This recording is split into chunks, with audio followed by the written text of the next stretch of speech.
Hello everyone, I am Aastha. Welcome करती हूँ आप सभी का अपने YouTube channel government job genuine notification. आज के इस वीडियो में हम SCO पोस्ट के बारे में बात करेंगे। स्टेट बैंक ऑफ इंडिया में जो SCO की पोस्ट होती है, स्पेशल कैडर ऑफिसर, ये क्या होता है, इनका जॉब प्रोफाइल क्या है, सिलेक्शन प्रोसीजर कैसे होता है, सारा सब कुछ हम जानेंगे इस वीडियो में।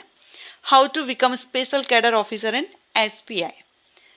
अब अभी हाल ही में देखें तो अभी वैकेंसीज आई हुई हैं स्टेट बैंक ऑफ इंडिया में। 1000 प्लस वैकेंसीज हैं स्पेशल कैडर ऑफिसर के लिए।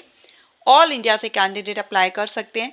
सैलरी काफ़ी अच्छी है। अगर आपने अप्लाई कर दिया है तो ठीक है, अगर नहीं किया है तो अभी एप्लीकेशंस रनिंग है, आप अप्लाई कर सकते हैं। बट अप्लाई करने से पहले आपको ये पता होना चाहिए कि SCO है क्या, जॉब प्रोफाइल क्या है। ओके, तो इसी से रिलेटेड आज के इस वीडियो में मैं आपको ये इन्फॉर्मेशन देने वाली हूँ, क्योंकि इसका जो वैकेंसी नोटिफिकेशन है उसके ऊपर मैं ऑलरेडी वीडियो अपलोड कर चुकी हूँ। लिंक आपको आई बटन पर दूंगी, आप उसको विजिट कीजिएगा।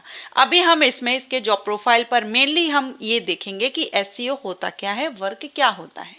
ओके, तो अगर आप इंटरेस्टेड हैं वीडियो में बने रहिएगा एंड कंप्लीट देखने के बाद अगर आपको लगता है कि ये वीडियो आपके लिए हेल्पफुल रहा है, ये जो जानकारी आपको दी जा रही है पसंद आए, तो लाइक एंड शेयर जरूर कीजिएगा। तो चलिए स्टार्ट करते हैं। और सबसे पहले हम इसके देख लेते हैं कि जो SBI बैंक है, SBI में SCO क्या है। SCO का फुल फॉर्म हमने देखा। SCO का फुल फॉर्म होता है स्पेशल कैडर ऑफिसर, और ये जो पोस्ट है या special cadre officer state bank of India के अंदर एक स्पेशल डिपार्टमेंट है, एक विशेष विभाग है।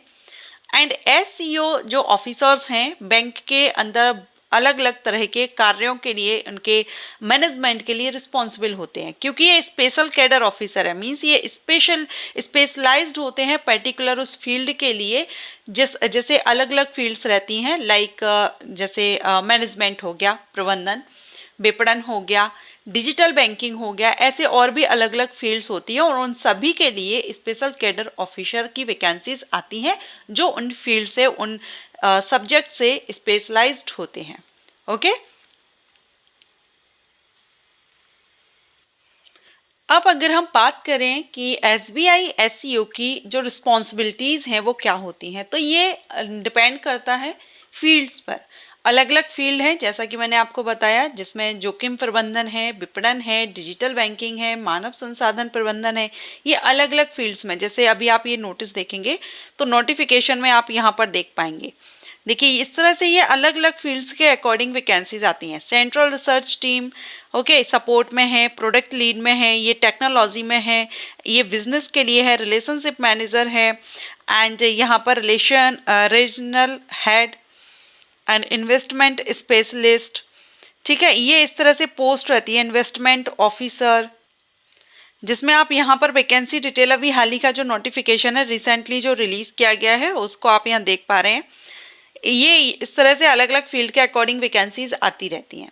ओके, अब इनकी जो रिस्पॉन्सिबिलिटीज है वो भी डिपेंड करती है आप किस फील्ड से हैं, उसी के रिलेटेड आपकी रिस्पॉन्सिबिलिटीज रहती हैं। जैसे जोखिम प्रबंधन है तो इसमें आपकी जो रिस्पॉन्सिबिलिटीज है, SCO अधिकारी बैंक के संभावित जोखिमों की पहचान करने और उनका आकलन करने, उनको जोखिमों को प्रबंधित करने, कम करने, इनके लिए रिस्पॉन्सिबल होते हैं। विपणन जो हो गया, इसमें जो अधिकारी होते हैं SCO ऑफिसर्स बैंक द्वारा जो अलग अलग प्रोडक्ट्स हैं, सर्विसेज हैं, उनके विपणन रणनीतियों को विकसित करने और उनको एक्टिव यानी क्रियान्वित करने के लिए रिस्पॉन्सिबल होते हैं। डिजिटल बैंकिंग को देखें तो डिजिटल बैंकिंग में SCO जो ऑफिसर्स हैं वो online banking, mobile banking and जो डिजिटल चैनल्स हैं, डिजिटल बैंकिंग सर्विसेज हैं, इनको डेवलप एंड उनको मैनेजमेंट के लिए रिस्पॉन्सिबल होते हैं। इसी तरह से जो ह्यूमन रिसोर्सेज होते हैं, मैनेजमेंट, ह्यूमन रिसोर्स मैनेजमेंट, इसके अंतर्गत अगर आप SCO बनते हैं तो इसमें आपकी रिस्पॉन्सिबिलिटीज होती है, जैसे कि जो एम्प्लॉयज़ होते हैं उनकी भर्ती, उनकी ट्रेनिंग और उनका विकास एंड रिस्पॉन्सिबिलिटीज जो रहती हैं, ये सारा सब कुछ सम्मिलित रहता है।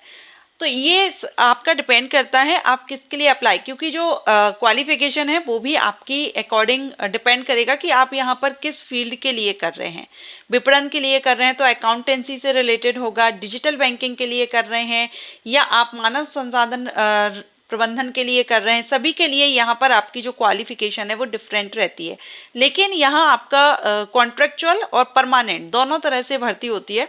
अभी जो वैकेंसीज रिलीज हुई है वो कॉन्ट्रेक्चुअल बेसिस है, 5 साल के लिए भर्ती की जा रही है अभी। ओके अब जैसे यहाँ पर आप देखेंगे तो ये जो research centre research team product lead के लिए इसमें MBA PGDM PGDBM candidate eligible है।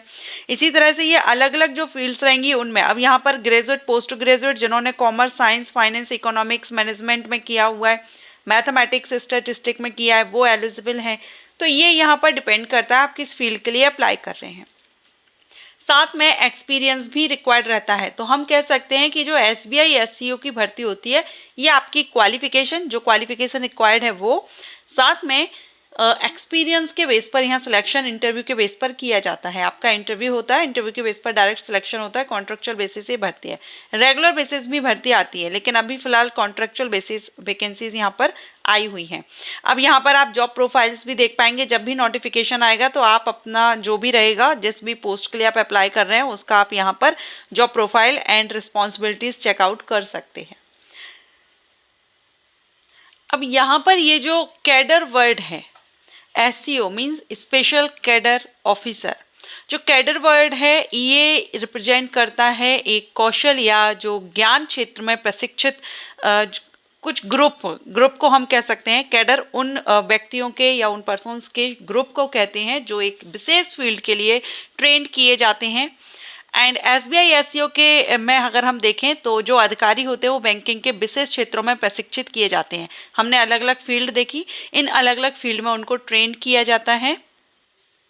एंड एज अगर देखें तो यहाँ पर जो एज है वो 21 से 40 साल एज रखी जाती है। तो अगर आप अभी अप्लाई करना चाहते हैं, स्पेशल कैडर ऑफिसर वैकेंसीज आई हुई हैं तो आप अप्लाई कर सकते हैं। SBI की साइट पर आप जाएंगे, वहां पर आपको इसका नोटिफिकेशन एंड अप्लाई लिंक मिल जाएगा। एंड आशा करती हूँ स्पेशल कैडर ऑफिसर कौन होता है, क्या वर्क होता है, अगर आपको समझ आ गया है और ये वीडियो आपके लिए पसंद आया हो तो लाइक एंड शेयर जरूर कीजिएगा। अगर किसी पोस्ट या जॉब से रिलेटेड आप वीडियो चाहते हैं आप मुझे कमेंट कर सकते हैं। Thank you.